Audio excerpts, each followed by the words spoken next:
This week, we're talking about grit, while we take a look at the story of a group of people who were stuck between an army and, well, the deep Red Sea. Oh, and we're also going to be doing this.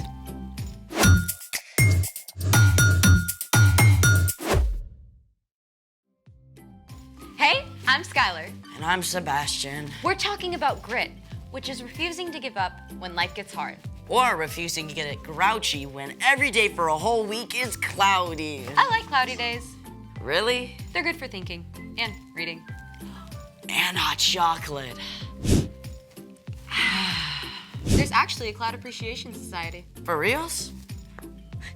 Wow, there really is. You should see the stuff they have posted.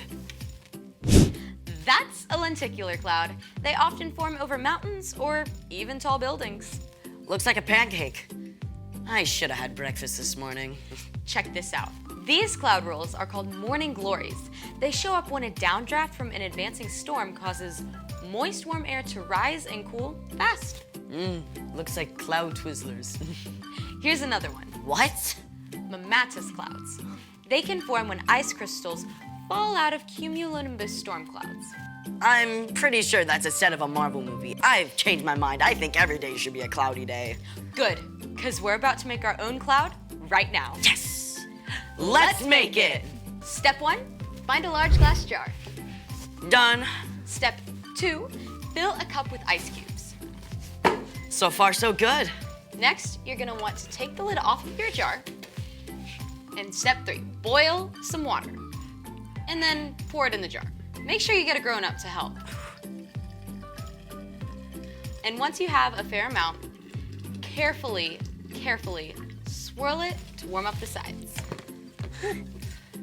It's hot. Yes, it is. Next, turn the lid upside down and fill it with ice cubes. Then you're gonna let it wait for 20 seconds. What are we supposed to do for 20 seconds?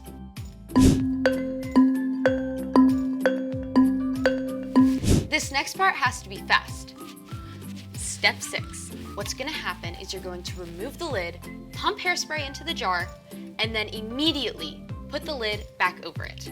Are you ready? Yes, I'm ready. Can you do it? I can do it. Okay, 3, 2, 1. I can see it brewing. Release the cloud. Oh, that's so cool. Bring on the cloudy days. Good, because there's a ginormous pillar of cloud in today's story. It's time for... The story before the story. Today, we're in the second book of the Old Testament, Exodus. God made a plan to bless the whole world through one family, the Israelites. But for hundreds of years, the Israelites had been enslaved in Egypt. They cried out to God for help, and God sent a man named Moses who faced down the king, Pharaoh. After a lot of crazy plagues, Pharaoh let the Israelites go. But even though the Israelites were free, they're not yet safe. And that's where our story starts. Hey everyone! Okay, so as we all know, the Israelites were all packed up. Thousands and thousands of people, families, kids, herds, and flocks. You can imagine, they couldn't move very fast.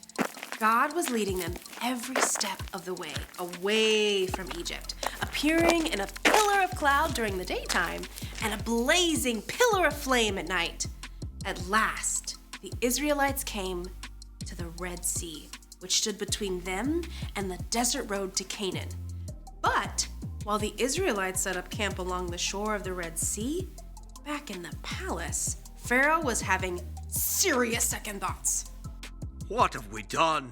We've lost all our workers. Prepare 600 chariots at once. Pharaoh jumped in his chariot and led an army of chariots and horsemen racing across the desert after the Israelites. The galloping horses and rattling chariots kicked up clouds of dust, and soon the Israelites could see them coming. There was no way they could outrun the Egyptian army. The Israelites were trapped. Why did you bring us out in the desert to die? It would have been better to stay in Egypt than die out here. The Israelites wanted to give up, but Moses kept his eyes fixed firmly on God. Don't be afraid. Stand firm. The Lord will save you today. The Lord will fight for you. Just be still. Right there, in a place that seemed like a trap, God spoke to Moses. Hold out your walking stick. Reach out your hand over the Red Sea to divide the water. Divide the water? Okay, that is not what water does. But God's presence in the pillar of cloud moved from the front of the Israelite caravan and stood behind them all night to block them from view of the Egyptians. Moses reached his hand over the sea. Through the night, God sent a strong wind to push back the waters. Soon, the Israelites faced a dry path right through the middle of the Red Sea.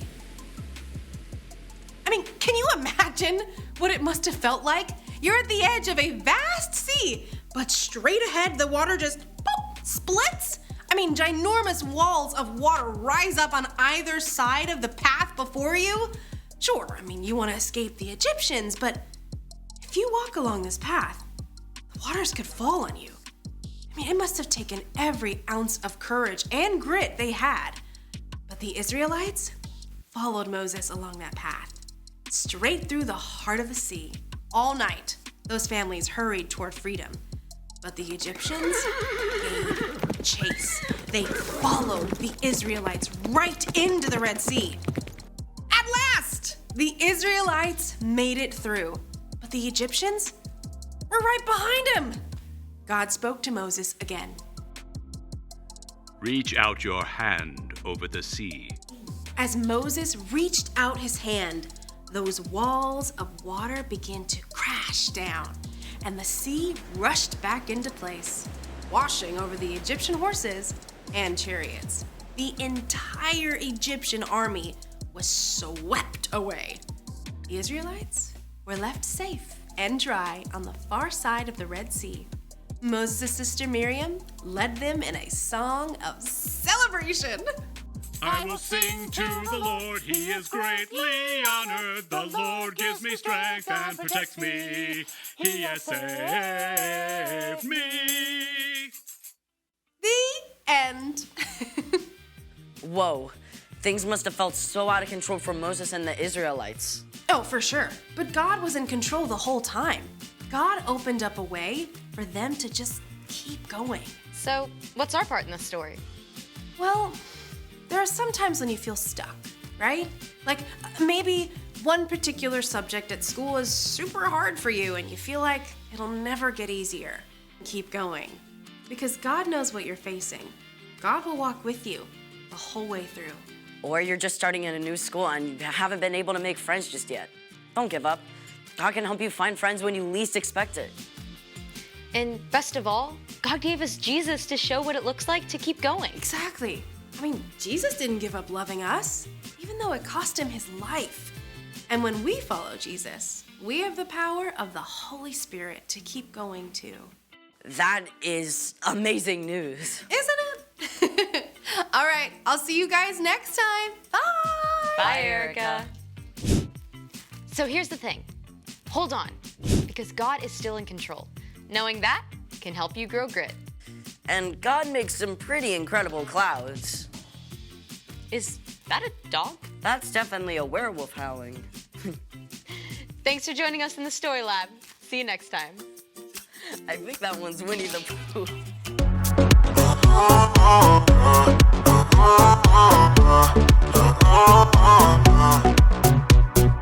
Everything keeps telling me to quit and not go where I'm going. But I'm never ever gonna stop, and there's no sign of slowing.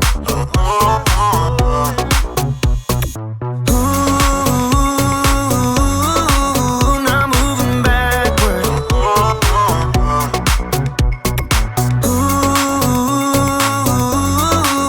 I'm moving forward. 'Cause you give me the power to never give up. You give me your power and it's more than enough. I made my decision, quitting's not an option. No matter how hard